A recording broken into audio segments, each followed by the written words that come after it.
is Julie Carver. I am a paranormal investigator. My name is Debbie Miller, and I am a paranormal investigator. I started out in the field of paranormal investigation when I got reacquainted with Debbie at a high school reunion. We kind of talked and, hey, what are you doing? And I'm doing this. And she mentioned that she was into the paranormal and was in a group. And I said, that's fantastic. We got together on a couple of different things that her group had going. And I loved it. And she said, I've been thinking about starting my own group. How would you feel about, doing this with me? And I said, I would love it. And that's how I got started. And I've had experiences through my life, growing up as a small child and having experiences. And at that time, I really didn't think much about it. It wasn't until I got older and I started to question what exactly was going on here. So when I got to Debbie, it opened my eyes to what my experiences were. So that's how I got started. How I got started is truly by coincidence. I was bored at work, which I shouldn't have been doing. I was playing on the computer and I was looking through things, and all of a sudden this ad came up looking for a paranormal investigator, to join their group at the library, and said where it was meeting and everything. And I said, I think I'd like to do that. So I did, and I showed up at the library, and at first I was thinking, what is this thing, and I wasn't quite sure if I really wanted to go that direction. And then as I listened to them talk, it was like, oh, well, that happened to me when I was a kid, and I used to talk to things that weren't there. My mother would yell down the stairs, stop talking to yourself downstairs, But I didn't know then what I was talking to were people that weren't there.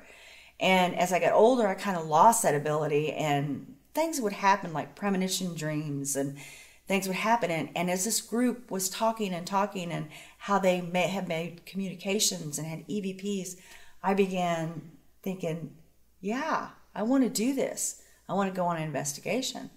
And so that was when we did the 100-year-old farmhouse that I suggested that we do, because they didn't have anything that they wanted to investigate. We wanted to see if, we clicked, because clicking in a team is important. And so I was with that group for about 4 months and did a few investigations, and that was the 100-year-old farmhouse and the spook house. And Jewel and I were talking, and that's how we ended up together. And we clicked. Our fathers knew each other. Our fathers knew each other from work. And as we became friends, our children became friends, especially her daughter and my son. These two are like two peas in a pod. And we look around and go, okay, where's Jesse and Shayna? We know they're up to something, and we've got to go find them. Yeah. So, but we all work together. And they're very good investigators. They work well together, and I think that makes us a good team.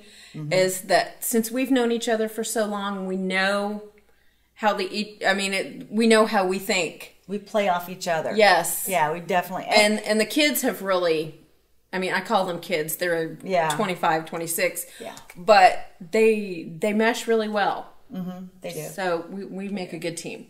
Yeah. And people think paranormal investigating is like you see on TV. It's not. It's like watching paint peel off a wall. You can sit there for 4 hours and get absolutely nothing. And what do you do in those 4 hours? You sit around and you yak and you talk about everything, which is causing a bonding between all of us. Mm-hmm. And that's bonding. And it's the funniest thing. That's when you pick up the best paranormal yes, it is. Voices and EVPs is when you're ignoring them. They do not like to be ignored. But, that's kind of how our story is. Yeah. I think one of our greatest experiences that we as a team, her and I, experienced together, we had a very dear friend that was in hospice, and he was dying. And I was in the room and with a bunch of other people, and we knew Jamie could hear us, and so we were just kind of joking around, and I'd say, that would be something Jamie would do, and this was the last words he ever spoke, was he laughed and said, yeah, that'd be me, ha ha. And then shortly after that, it was like a split second, and I go, I think he's gone, you guys. Yeah. And he was gone. And so, everybody said their goodbyes, and we were sitting in the break area. And Julie and I, there was other people around, and we were sitting at a table talking. And well, we were just saying, we're glad that Jamie went peaceful, but I said, I wouldn't put it past him to try to follow us and mess with us. And at that moment, we heard this, yeah, right between us, like right in both of our ears, and we looked at each other. I go, did you hear that? We both busted out in tears and started crying because we knew that would be totally something he would do. He would do it, and he let us know, hey, I can hear you. I'm listening. But it was just, it's an emotional thing anyways. But to hear that, yeah, between the two of us, and we look at each other like we both heard it. And we don't hear things together like that. No. So it was quite an experience. Now, I hear things, but together we heard this. Yeah, I don't normally hear things like she does, but for us to hear that together was kind of a special validation. Moment. Yeah, it was. There's something. And that was really personal because this was not an investigation. This was a personal moment. And it was very typical of Jamie. Yep. So. Yeah. When we start out on an investigation, everybody has their little quirks that they have to do. Well, Julie and I's quirk is we have to buy cigars. It's just our lucky charm thing. And sometimes we get the flavored grape kind. One time we got those, remember that big, huge one that we bought? We were about sick to death by the time we finished that one. But we smoke a cigar. And we kind of just think we're kind of cool. But that's how we get started. We load up our equipment. And as soon as we're on the road, we light up that cigar. And that's our good luck charm. That this is going to be a good investigation. So that's one of the things that we do. And then when we get to the location, we always like to arrive during daylight so that we can see what we're dealing with and know the surroundings, and then we'd kind of do a perimeter check with our EMF equipment and see what kind of electrical equipment might be around where we might mistake it for a paranormal hit or some type of paranormal activity when really it's just an electrical box. You may not see that at night, or where maybe they've just dug and laid new cables or something. Or tail lights or a bicycle lights. We check reflectors.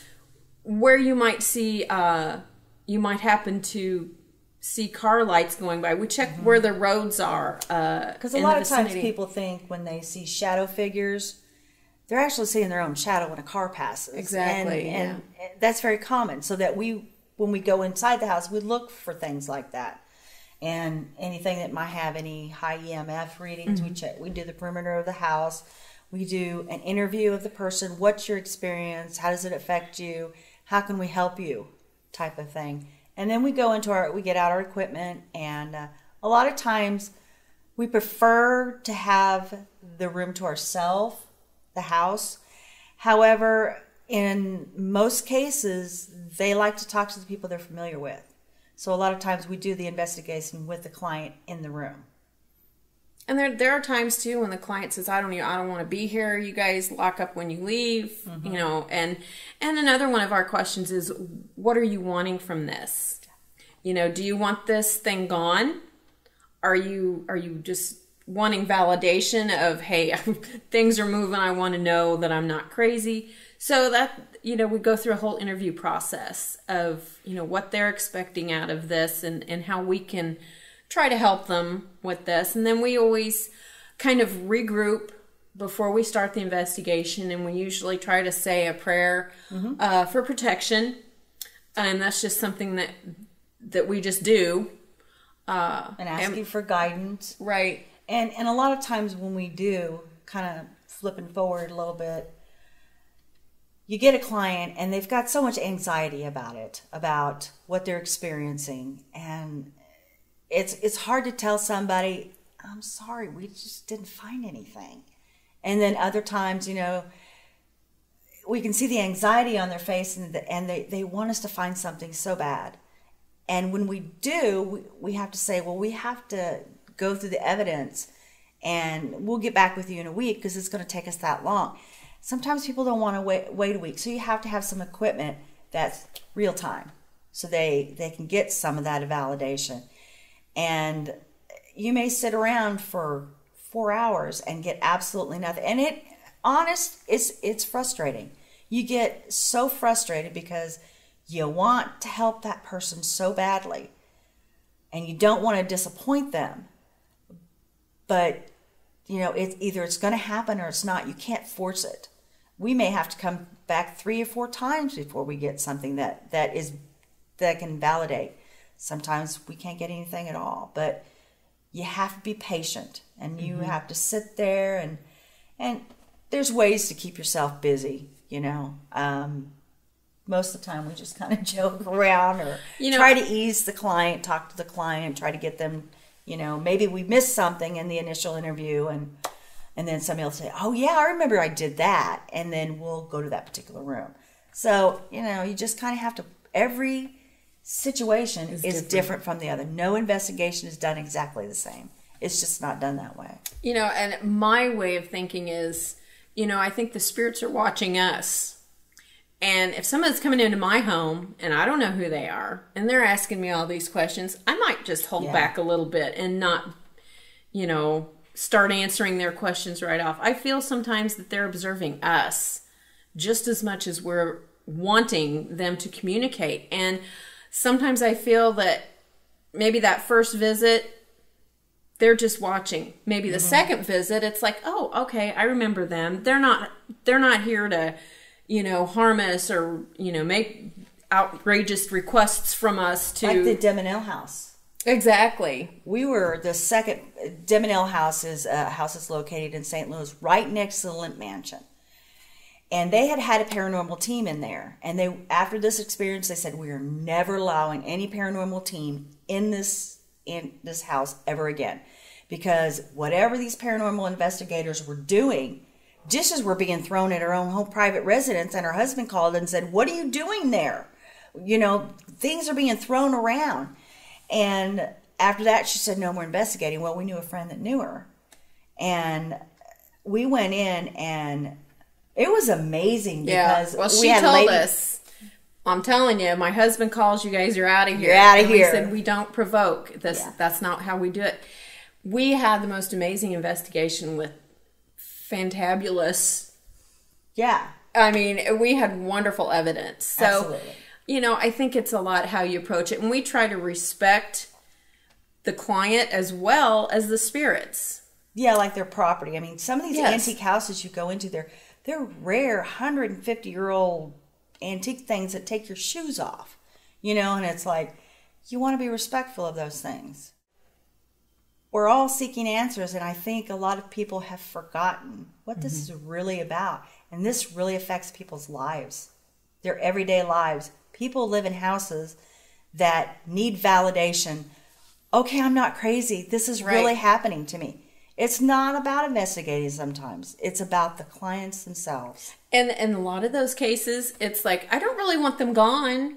I just want to know that I'm not crazy. And, we can coexist and we're just fine. As long as I know I'm not losing my mind. And they're good to go. I think one thing I would like for people to understand and kind of take with them is believe what you see.